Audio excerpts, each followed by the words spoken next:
عليكم ومرحبا بكم في عالم ملكة البسيط. نتمنى تكونوا بخير وعلى خير وتكون اموركم في احسن الاحوال ان شاء الله. اليوم باذن الله جبت لكم وصفه رائعه للشعر. وصفه غنيه، زوينه بزاف بزاف، عندها فوائد كثير على الشعر ديالنا. ودائما كنجيب لكم غير توب، يعني كنجيب لكم الوصفه اللي رائعه، والاهم انها طبيعيه، ما فيها لا مواد كيميائيه لا اصطناعيه لا حتى شي حاجه. يعني كنجيب لكم غير في المنزل ديالنا ولا في المطبخ ديالنا، عندنا اشياء جميله على البشره ديالنا، اشياء اللي نديروا نعالجوا بها الشعر ديالنا ان شاء الله.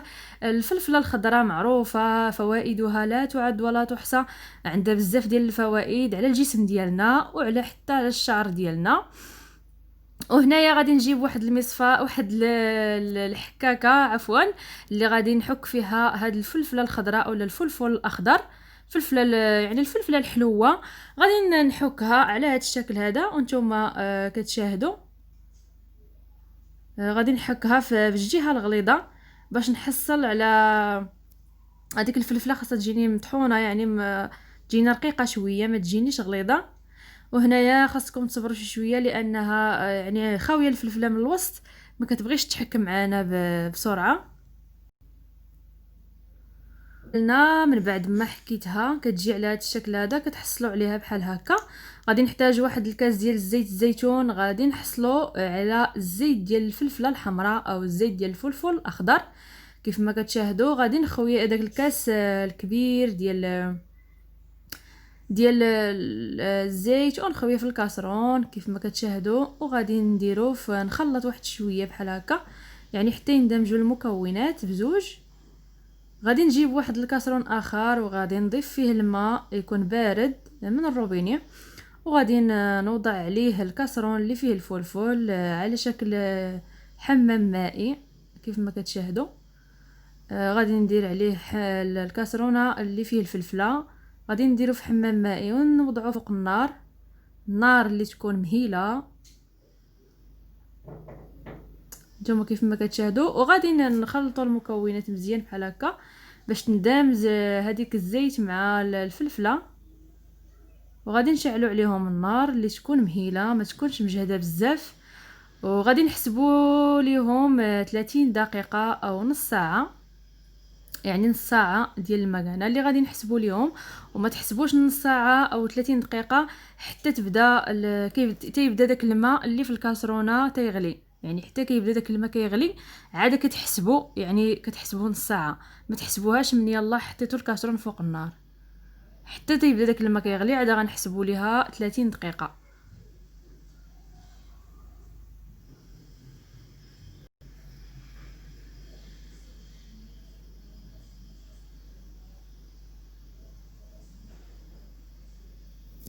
وهانتوما كتشوفوا حبوباتي من بعد ما غلا ليا الخليط ديالي مده ديال 30 دقيقه او نص ساعه ديال المكانه. خليتها فوق النار اللي تكون مهيله حتى كتشوفوا داك الماء يعني كيغلي. عاد كتحسبوا ليها المده ديال يعني 30 ثانيه 30 دقيقه وصافي. كديروها تخليوه فوق سطح العمل اولا فوق البوطاجي حتى يبرد تماما شي يعني حتى يبرد، المهم تيبرد مزيان. عاد كناخذوا واحد البلاستيك غذائي كيف ما كتشوفوا، وغادي نغطي الخليط ديالنا مزيان مزيان ما يدخلش ليه البرد ولا الاشعه. وغادي نغطيه نخليو الخليط ديالنا حتى للصباح ان شاء الله تعالى. عاد غادي نكملوا الخدمه ديالنا باذن الله. دابا غادي نغطيه كيف ما كتشاهدوا ونخليوه تحت البوطاجي اولا تحت البلاكار ديالكم. المهم ديروا في شي بلاصه اللي يكون مطرف فيها ما يشوف لا ضو لا برد لا والو، وغطيوه هكا بشي صحن من الفوق وخليوه حتى للصباح ان شاء الله. ونكمل معكم الفيديو باذن الله تعالى.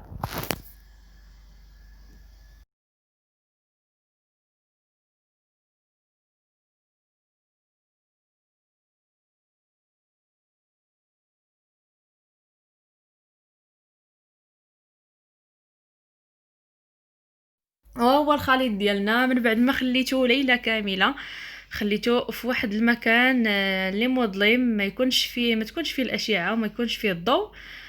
كنحصل عليه على هذا الشكل هذا كيف ما كتشوفوا الخليط.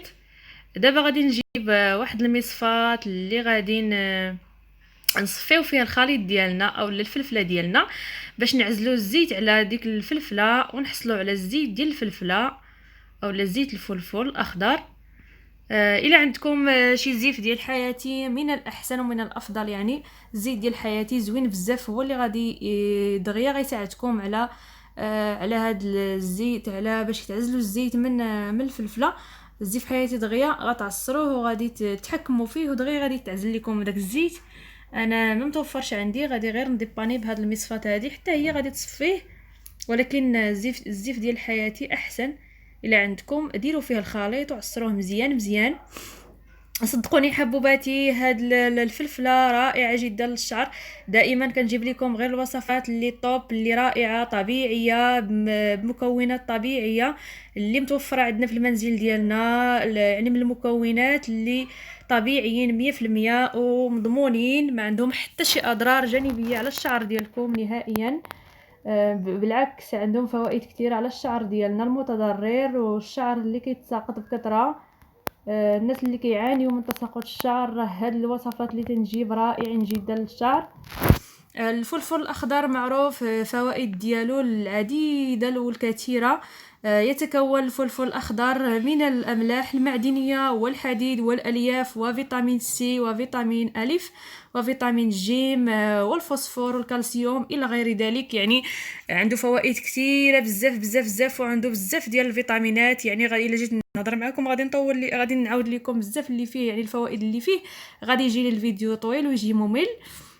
لذلك بحثوا على الفلفله يعني الفلفل الاخضر ولا الفلفله الحلوه وتشوفوا يعني الفيتامينات اللي كتحتوي عليهم هذا الفلفل، ما شاء الله صحيه ومزيانه بزاف على الجسم ديالنا وعلى حتى الشعر ديالنا.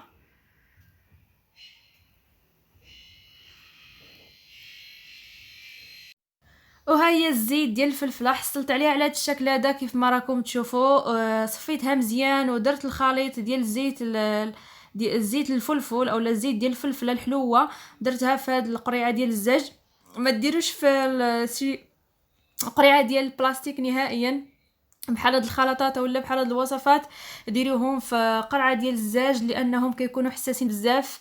واحتفظوا فيها في مكان اللي يكون مظلم، شي مكان اللي يكون ما تكونش فيه الاشعه وما يكونش فيه الضوء، وتخليوه حتى تبغيو ديروا الحمام ديالكم ولا تبغيو ديروا استحمام يعني تعوموا، عاد غادي تهزي هاد الخلطه وديريها فوق الشعر ديالك، تطبقيها من الجذور الى الاطراف ولا من الاطراف الى الجذور، وتطبقيها مزيان مزيان على الشعر ديالك، على الفروه ديال الشعر ديالك. حنا حاجتنا نعالجوا الفروه ديال الشعر ديالنا مزيان. وتصدقيني هاد الوصفات اللي كنجيب لكم رائعين طبيعيين 100% معالجين وعندهم فوائد كثيره على الشعر ديالنا. ودائما بحال الوصفات كيبغيو المداومه، يعني دومي دائما المداومه، دومي مزيان ديما على شعرك مره في الاسبوع، دائما مره في الاسبوع ان شاء الله غادي تلاحظي ان الشعر ديالك هاد الطوال ويعني وحبس من التساقط وبزاف ديال الحوايج ان شاء الله غادي تلاحظوهم في الشعر ديالكم. وطبقوه وخليوها مده ديال ساعه. ملي تطبقيه على الشعر ديالك خليه مده ديال ساعه فقط، يعني ما تفوتيش ساعه، ودخلي وغسلي الشعر ديالك مزيان. ودائما دائما كل اسبوع دومي عليها وغادي تشوفي ان شاء الله نتيجه رائعه. الى عجبكم الفيديو حبوباتي ما تنسونيش من الاشتراك في القناه وتضغطوا على الزر اللي في اسفل الفيديو وتضغطوا على الجرس باش يوصلكم جديد قناتي، ونتلاقاو في فيديو جديد. الى اللقاء.